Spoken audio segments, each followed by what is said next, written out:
గ్రామ పంచాయతీ వాస్తవ్యులైనటువంటి గాదె సోమిరెడ్డి గారు మనతో ఉన్నారు. ప్రస్తుతం జరుగుతున్నటువంటి స్థానిక ఎన్నికల్లో ఏ సర్పంచ్ అభ్యర్థికి మీరు మద్దతు ఇద్దామని అనుకుంటున్నారు సార్? మేము ఇక్కడ కాంగ్రెస్ పార్టీ తరఫున హేమలత గారు నిలబెట్టినాం. మేము హేమలత గారిని గెలిపించడానికి చేస్తున్నాము. ఎందుకంటే బీర్ల ఐలన్న గారు మరి కాంగ్రెస్ ఎమ్మెల్యే గారు మా గ్రామానికి 17.5 కోట్లు పెట్టి బ్రిడ్జిలు శాంక్షన్ అయినాయి.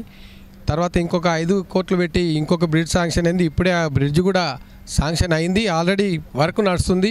ఇవే కాకుండా మరి సంక్షేమ పథకాలే మరి హేమలత గారిని గెలిపించడానికి ఉన్నాయి. మాకు సన్న బియ్యం కావచ్చు, లేకపోతే 2 లక్షల రూపాయలు రుణమాఫీ కావచ్చు, బస్సు ఫ్రీ కావచ్చు, లేకపోతే కరెంటు బిల్లు మా ఊర్లో కట్టిన వాళ్ళు లేరు, ఒక 15 మందిని తప్పితే బిల్లు కట్టిన వాళ్ళు లేరు. అటువంటివి చూసుకున్నట్లయితే ఇంకెన్నో రకాలైనటువంటి సంక్షేమ పథకాలు ఈ కాంగ్రెస్ పార్టీలోనే జరుగుతున్నాయి.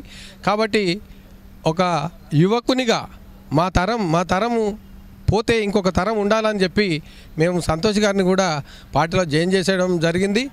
మరి మాకు వచ్చేటువంటి పరిస్థితి కూడా రాకుండా వాళ్ళకు వచ్చింది. కాబట్టి ఒక యువకుడు ఆయన కూడా ఊర్లో తిరిగి ఎన్నో రకాలైనటువంటి మహిళలకు కూడా ఆమె కొన్ని కుటీర పరిశ్రమలకు కూడా ఎంతో మేలు చేసి వాళ్ళు ప్రోత్సహించి, మహిళలను ప్రోత్సహించి కుటీర పరిశ్రమలకు కూడా ముందుకొచ్చి సీటు కోసం కాకుండా